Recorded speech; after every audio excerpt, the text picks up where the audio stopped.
Hoy, bueno, estamos continuando con la segunda parte de la entrevista a Valentina y yo precisamente, efectivamente, para partir esta sección, tengo una pregunta para Valentina y creo que también hay algo, obviamente algo va a tener que decir Mario, que habló de eso, ¿no?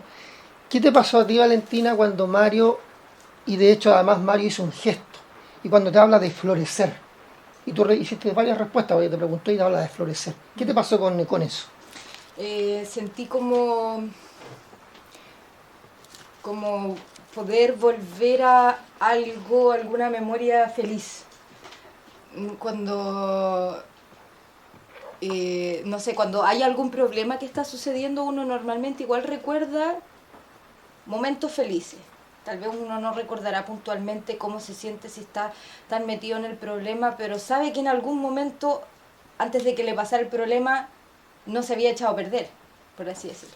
Entonces cuando hablan de florecer, cuando usaste esa palabra, me evocó a, puedo volver de nuevo a estar bien, como que se pudiese retroceder atrás en el tiempo del problema que sucedió.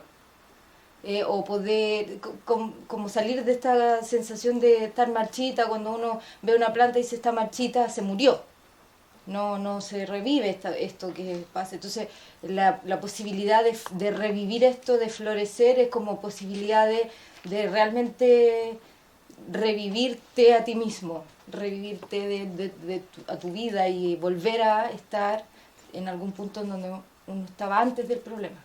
Claro, y eso es lo que se llama un enfoque basado en competencia. O sea, en lugar de hablar de lo que no tienes, lo que perdiste, hablamos de construimos un futuro. Claro. Y construimos en base a lo que tú ya tienes. Y claro, tú tienes un par de padres ineptos, vulneradores de derechos. Tu papá es un estúpido, disculpa. Vulneradores de derechos, ¿cierto? Y tú, sin embargo, tienes 17 años, vas en tercero medio, estás súper al día en los estudios. Y te lo dije, o sea, si eres capaz de pasar los cursos, de mantenerte a pesar de esto y de lo que ocurre a tu entorno, que no dije qué es lo que era, porque según tu papá, ¿quién nos va a venir a entender si estamos en un ambiente? Entonces dije, a pesar del ambiente, tú vas al colegio, te sacas buenas notas, me dijiste que sí, ¿cierto? Entonces, lo que tenemos que hacer, ¿cierto? Es, en la medida que trabajas y te ayudas veamos qué pasa con la marihuana, ¿cierto? Lo que me interesa es que tu inteligencia pueda florecer y pueda hacer lo que tú quieras. Y no que se marchite tu inteligencia, que fue lo que te coloqué. Y cuando hablé, hice 2 veces la palabra florecer, pero además hice el gesto. Entonces tú miraste mis manos. Y a medida que miraste las manos, que es para arriba, porque uno florece para arriba. Te expandiste, pues. Claro. Te expandiste físicamente. Y además miraste para arriba. Y si miras para arriba, miras hacia el futuro. Porque ¿viste las flores? Sí, la vi. Pero por supuesto que la idea era justamente tener que tú le debieras evocarte eso. ¿Esperanza podría ser el concepto? Sí. Claro, esperanza. ¿Te fijas? En el modelo terapéutico que yo me he capacitado y he trabajado ya 30 años, contamos historias, hacemos gestos, usamos sentido del humor, y yo me he dado cuenta, ¿cierto? Y además algo interesante, tú me ibas siguiendo a mí, porque cuando yo hice así, tú levantaste la vista, entonces me estás diciendo que el punto de vista de la receptividad o la respuesta tuya a la influencia social conmigo, ¿ya? Hemos desarrollado un vínculo.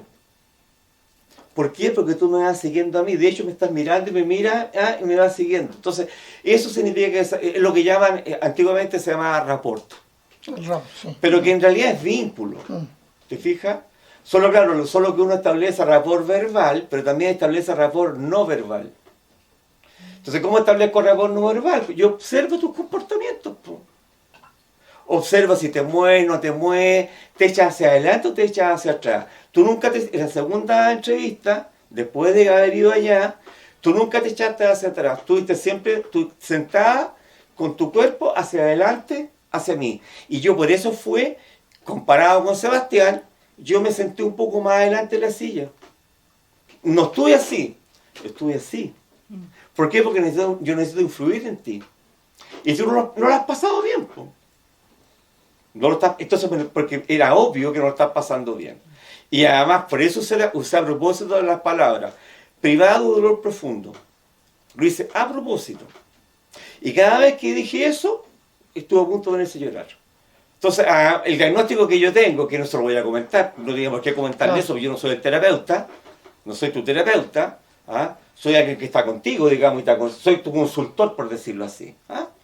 Pero no hago terapia contigo.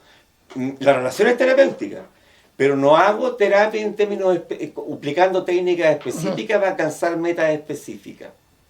¿Te fijas? Pero claro, me seguiste, tú me ibas siguiendo, y evidentemente no lo estabas pasando bien. Y por eso es que le dije, a propósito, hablé de Yvonne Dolan, esta magíster en psicología, especialista en abuso sexual, y te lo dije, te lo dije, Yvonne Dolan dice esto, te lo dije. No te dije, oye, experta en abuso sexual, no. Te dije Yvonne Dolan y te dije, Yvonne Dolan dice que tú puedes contarme, ¿cierto? O cuéntame, o hazme entender aquello que y te lo dije para que tú le digas a los demás. ¿Te acuerdas? No está obligada a decirlo todo. Tú tienes la libertad de contar aquello que tú consideras que es, relatar lo que tú consideras que es importante para que la gente te entienda y te pueda ayudar. Con lo cual estoy dando libertad. Es de esperar que en ese centro de tratamiento al cual ella va a asistir, tengan la mente abierta hacia modelos, digamos, modelos de intervención o terapéuticos centrados en competencia. Porque si no están centrados en competencia, porque yo creo que lo que le pasaba a Valentina, que yo no sé si el abuelo, el tío, el hermano, el primo, alguien, pero Valentina ha sido abusada sexualmente, ha sido vulnerada en sus derechos. ¿Y por qué? Porque ella no usa la marihuana para entretenerse. Y lo dijo, usa la marihuana para relajarse y para calmarse. La palabra que usó fue calmarse en realidad. Entonces de ahí viene esta cosa, cuando dije, te siento como espiritual. ¿Te acuerdas? Que creo que fue la primera, no sé si la primera o segunda entrevista. Cuando se vean en la entrevista, entonces, y te hizo sentir el espiritual. ¿Espiritual qué significa aquí? Pues, cerrado, te fijas, sobrecogido. Entonces, claro, yo tengo que generarle en ella, yo tengo que evocarle o construir esperanza. Y florecer tiene que ver con eso. Muy asociado a eso, había apuntado yo, que efectivamente muchas veces creo que es un error que a veces se incurre cuando, y eso a propósito de lo que hablábamos anteriormente, ¿no?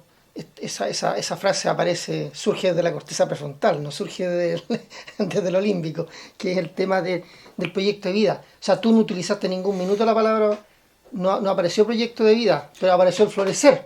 Entonces, claro, ¿por qué la pregunta no aparece proyecto de vida? Claro, porque en definitiva no es, y además tú sí referiste, entre la pregunta y la interacción, aparece el hecho de que estaba en tercero y que quería estudiar, pero no aparece como proyecto de vida como una cuestión intelectual. No, y le pregunto qué quiere Exacto, qué quiere claro. de que a 2 años más. Y entonces, y además lo hace tímidamente. Entonces yo que le respondo más enfáticamente a ir a la universidad. Y me dice, sí. Claro. Y entonces, claro, con esos padres ineptos que tiene vulneradores de derechos, entonces le digo, perfecto, por tu situación económica, donde tú vives, vulnerabilidad social, tú tienes derecho a gratuidad.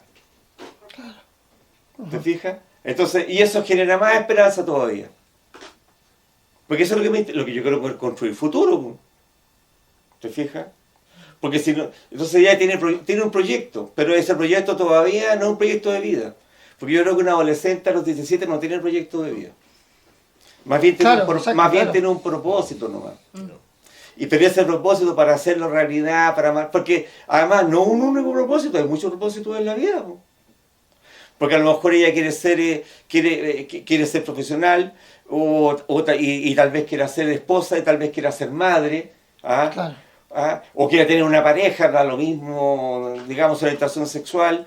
Eso es parte del proyecto, pero eso no es todo. El proyecto de vida puede tener muchos componentes. ¿Te fijas? Entonces, por eso no uso la palabra proyecto de vida, digamos, sino que tú tienes un propósito. ¿Qué quieres para ti? Entonces me dice tímidamente estudiar. O sea, claro, estudiar después del colegio, ir a la universidad. Le iba a sugerir IP o universidad, me la jugué por universidad y me dijo que sí. Claro. ¿Te fijas? Para lo cual es gratuidad. Sí. Y te la puedes jugar. Entonces eso ya está hablando de esperanza. Estamos hablando de que cualquier tratamiento que hagas, ¿cierto? Que tú hagas, el propósito de ir al tratamiento es florecer. Po. Y si floreces, puedes hacer realidad tu propósito, lo que tú esperas para ti. El tratamiento, porque para mí me parece algo importante. Las personas cuando van al tratamiento, estoy hablando de adultos, ella ya pronto va a ser adulta. ¿Cuál es el propósito? Por ejemplo, un adolescente de 15 años, el propósito de la vida no tiene ninguno, aún. Antiguamente sí, pero hoy día la adolescencia Claro. se ha producto de la complejidad de la vida, los países postindustriales, este es un país postindustrial. Claro. Esperanza vida. Y por eso hoy día se habla de, ya no se habla de adultez joven en los países postindustriales, se habla de adultez emergente. Y cómo las personas, los adolescentes de 20, 21, 22 años tienen muchas dificultades para ubicarse, construir proyectos y hacer su proyecto realidad. Porque la vida es cara, los arriendos son caros, los estudios son caros. ¿Cómo encaja? ¿Ah? ¿Cómo encaja socialmente? Y depende de qué carrera elija. Tienes que jugártela, pues tienes que ser creativo, esto y lo otro. Entonces, ¿te fijas? Entonces, ¿cómo haces tu proyecto? Esto, ¿cómo? Entonces, si alguien va a terapia, la terapia tiene que tener... Esta fue una imagen que yo tuve en Biobío, en Concepción, estábamos trabajando con programas de adolescentes y yo tuve una imagen, que se la comenté a la Mitzi. ¿Ah? Y le dije a la Mitzi, ¿sabes qué? Nosotros, si estamos haciendo aquí algo, no es porque y queremos que el adolescente modifique su estilo de vida, no es por la salud, porque los adolescentes no se enferman. Y la salud no es un problema para los adolescentes. La pregunta es, ¿cómo enlazamos un plan de tratamiento con el individuo? Entonces lo que se me formó hoy día ahí, yo soy muy visual, y yo llamo un gancho. Entonces lo que yo busqué después en internet, y busqué una cadena de bicicleta, porque en definitiva, ¿no has visto esa figura de gancho? ¿No? Entonces son 3 eslabones, y una cadena de bicicleta que estaba en internet. Entonces, pero un dibujo, no es una foto. Entonces yo lo que hago es poner aquí los propósitos de la persona, su esperanza, qué es lo que quiere. Al lado de acá, plan de tratamiento. Y al medio es la intervención motivacional. El terapeuta está al medio. Y el terapeuta cuando hace intervención motivacional, porque el plan de tratamiento es una co-construcción, entonces, ¿para qué estás en tratamiento? ¿Qué quieres? ¿Qué buscas? ¿Qué deseas del tratamiento? Ningún adolescente te va a decir mejorar mi salud, ¿no? Eso será un adulto, ¿no? ¿Te fijas? Claro. No sé, bueno, a lo mejor un chiquillo empieza a darse cuenta que está escolarizado, está en el colegio y se da cuenta que no lo pescan porque está dentro de los volados del curso. ¿Ah? Y a lo mejor le gustan las niñas así las más como aplicaditas. Las niñas más aplicaditas no van a pescar a volado del curso. ¿Quién pesca a volado del curso? ¿Ah? La gente desordenada nomás, po. Entonces, si él quiere, de algún modo le gusta una niña, bueno, la niña no lo pesca, bueno, ¿cómo entre comillas la conquista? ¿Ah? Estudiando, comportándose, este y lo otro. ¿Te fijas? Tal vez estoy siendo muy tradicional, pero bueno, tengo 67 años y ya... La adolescencia en mi época fue... Claro, no, pero hace referencia a cuestiones prácticas, efectivamente, sin intelectualizar esto del proyecto de vida. Claro. Y en el fondo son cosas absolutamente atingentes al rango etario. Exacto. Y al contexto en el que están las y los adolescentes. Oye, bueno, estaba señalando que efectivamente hay una última pregunta, por lo menos que va a ser de mi parte, algo que he apuntado. Nuevamente tiene que ver con esto del respeto del terapeuta, digamos, hacia quien está siendo, en este caso, entrevistada, ¿no? Y que tiene que ver con cuando tú mencionas el hecho de invitar a los papás de Valentina a la entrevista, le preguntas a Valentina.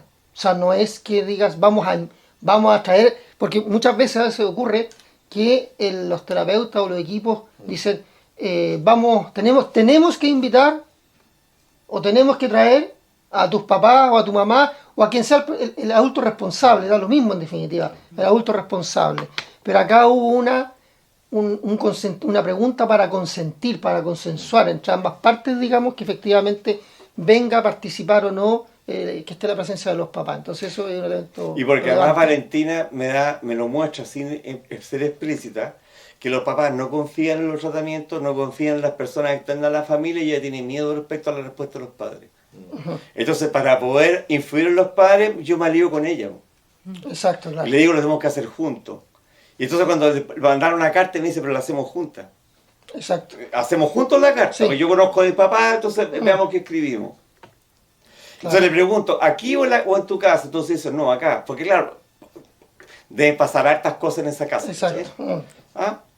Entonces, evidentemente, implica respeto. Entonces me está indicando visita domiciliaria. Probablemente no le conviene hacer. Claro. Eso, perdona, eso es súper relevante porque a veces, por el tema de los protocolos, por el tema de las formalidades, no, la visita domiciliaria tiene que ir. Oye, probablemente, dependiendo del contexto, como tú estás señalando, probablemente puede ser una impertinencia tremenda y puede desencadenar que la persona se desista absolutamente o genere una crisis, ¿no es cierto? Grande, claro. Eso es Yo cierto. me imagino qué debe pasar con Valentín y sus papás. ¿Ah? Entonces tenemos que hacer una carta muy bien pensada para que ellos no se sientan intimidados y no se sientan invadidos. ¿Ah? Y esa carta hay que pensarla, por eso no quise ponerme a trabajar en la carta ahí mismo, porque además la entrevista iba a ser mucho más larga. ¿Ah? Entonces, Exactamente.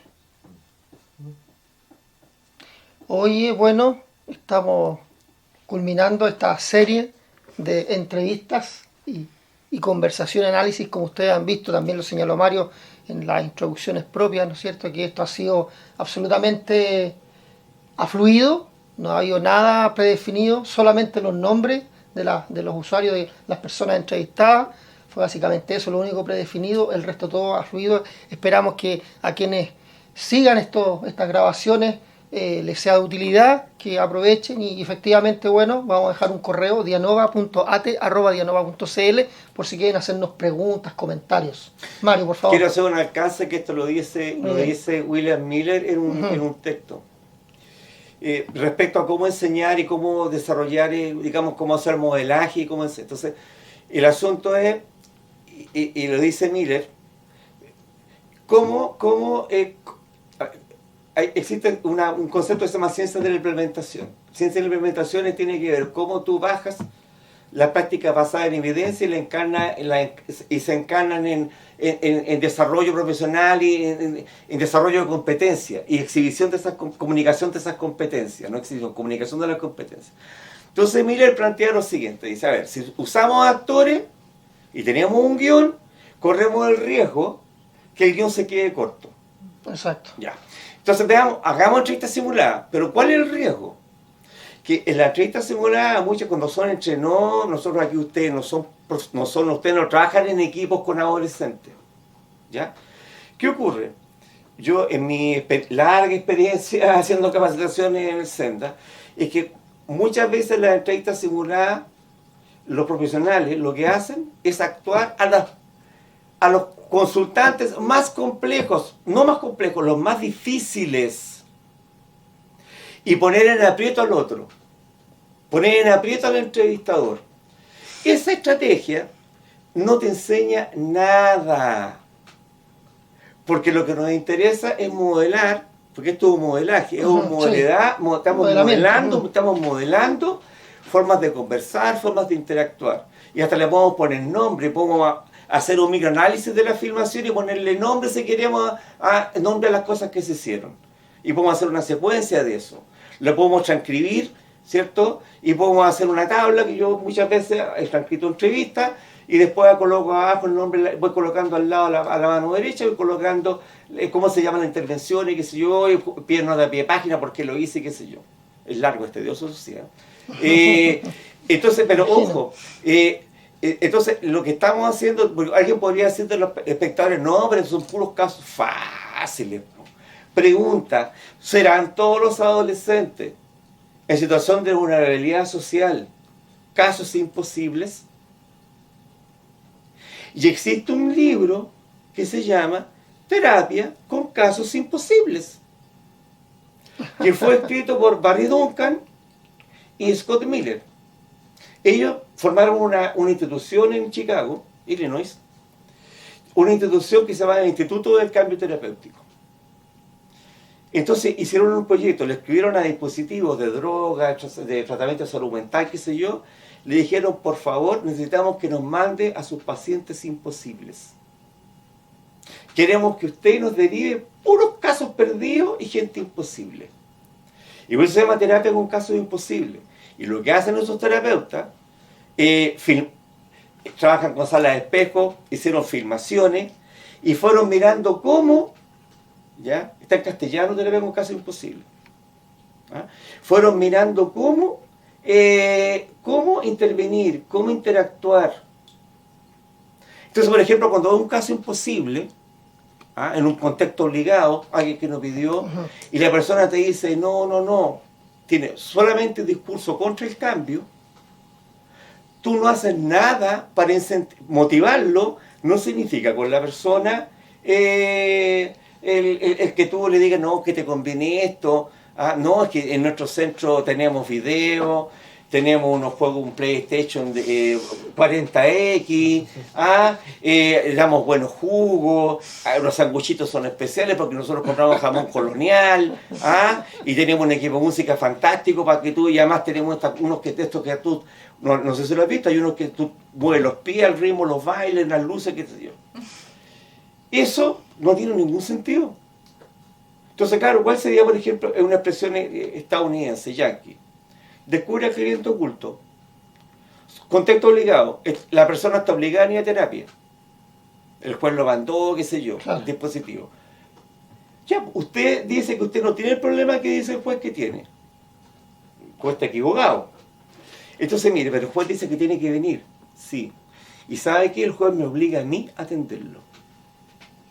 Usted y yo estamos obligados a juntarnos por lo menos una vez a la semana. Entonces tenemos dos alternativas. Que usted viene a la hora que yo lo cito, nos sentamos aquí y guardamos silencio durante 45 minutos.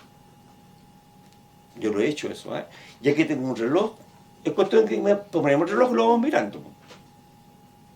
45 minutos. Entonces la próxima semana hacemos más de lo mismo. Alternativa 1. Alternativa 2, discúlpeme, pero eso creo que es una pérdida de tiempo, un aburrimiento espantoso. Entonces, alternativa 2 es que aprovechemos este tiempo para conversar aquellas cosas de que usted considera que son importantes para usted. Y algo que usted considera que sería necesario conversar conmigo en beneficio suyo. Cambia la mirada. Por supuesto. Claro. Eso descubre el cliente oculto. Entonces, por ejemplo, droga. No, yo no tengo problemas con droga. No, yo no necesito venir a tratamiento. Yo cambio cuando quiero. Porque yo sé cuándo parar. Perfecto, Juan. Perdón, Valentina, pero perfecto. Cuéntame, Valentina. Te voy a hacer una pregunta. ¿Qué tendrías que estar observando en ti misma, Valentina? Que te dijeras, tengo que parar. ¿Qué tendría que estarte ocurriendo con tu uso de marihuana que tú dirías, tengo que parar? La persona entonces lo piensa y me lo dice, y después yo le digo, O sea, a ver, tú pensarías en dejar de consumir marihuana si te empezara a ir mal en los estudios y sacaras rojo. Sí. Cambió de no, cambió así. Sí.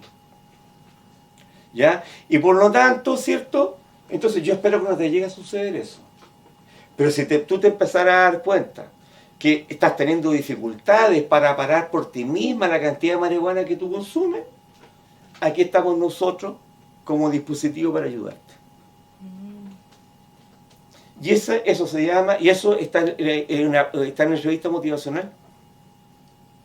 Se llama cómo una persona, cómo respondes tú, interactúas tú con alguien que tiene un discurso statu quo. Entonces, ¿qué es lo que yo quiero hacer cuando estoy trabajando con un adolescente? Quiero que los no se conviertan en sí. Y para que los no se conviertan en sí, ¿cierto? Tengo que respetarte, Claro. seguirte, tratar de operar desde tu visión de mundo, Eso se llama comprensión empática. No imponerte nada. Yo colaboro contigo para que tú colabores conmigo. Y al revés. ¿Te fijas? Yo colaboro contigo porque en esto relacional para que tú colabores conmigo. Entonces, ¿qué es lo que hace la psicología tradicional, los enfoques tradicionales? No, po.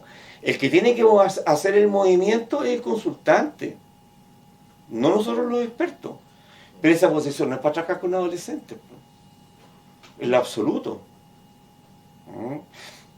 Yo siempre, cuando trabajaba en Santiago, yo siempre tuve la consulta, la sala de terapia que yo ocupaba, siempre fue segundo piso. Y yo veía personas deambulando por me acuerdo en un lugar allá, hacíamos unas clases, yo veía cómo las personas deambulaban porque resulta que había un psiquiatra de prestigio de televisión, no voy a decir el nombre, que él jamás se dignó en ir a buscar a la sala de espera a los pacientes, adolescentes, trabajaba con puros adolescentes. Los adolescentes tenían que subir a la sala del... Y discúlpame, pero es una tremenda rotería. Yo te podría haber dicho entonces cuando llegaron en la mañana, ¿sabes que saltas de la reja?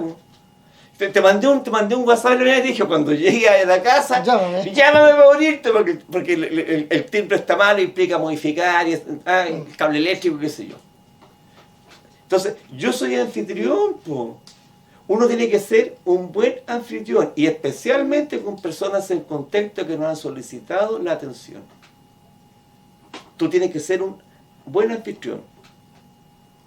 Te tengo un agua, podemos tomar un café, te pregunto qué es lo que quiere. Claro, eso puede, entonces uno le dan ganas de ir a esa casa de nuevo. Porque a mí me interesa que, si yo entrevisto a alguien que está en dificultades, me interesa que venga una segunda, una tercera vez, el tiempo necesario, suficiente, claro, para la persona que se sienta ayudada. Entonces, si soy buen anfitrión, eso fomento, se llama retención. Fomento la retención. ¿Te fijas? De lo contrario, decir, no, que toque fondo. El problema es que el camino de tocar fondo hay gente que no regresa nunca más. No regresa nunca más a la vida. Y el deterioro que tienen es tan grave que terminan en exclusión social absoluta. Como eso cuando Sebastián hablaba en el almuerzo, que los homeless que viste en Estados Unidos, que eran gente que ya no tenían bien tocado fondo y se quedaron en el fondo. Claro. Y se arrastraban por la calle. Porque no tenían posibilidades de inserción social. Entonces, al final están excluidos socialmente. Entonces, yo creo que lo que tenemos que hacer nosotros como terapeutas, no, es ser buenos anfitriones. Si alguien tiene dificultades, yo me acomodo a la persona. ¿Cómo le voy a imponer mi punto de vista? Los tiempos han cambiado. Antiguamente, cuando yo me formé en la universidad, nosotros éramos los super expertos. Y nosotros tomamos decisiones por las personas. No sé a dónde. Eso, Marco. Bien, pues muchas gracias Mario, Rodrigo, Javiera y Martín, que en este momento está detrás de cámara, por estas sesiones que hemos estado aquí gratamente grabando el día de hoy y que vamos a compartir con todas y todos ustedes. Gracias.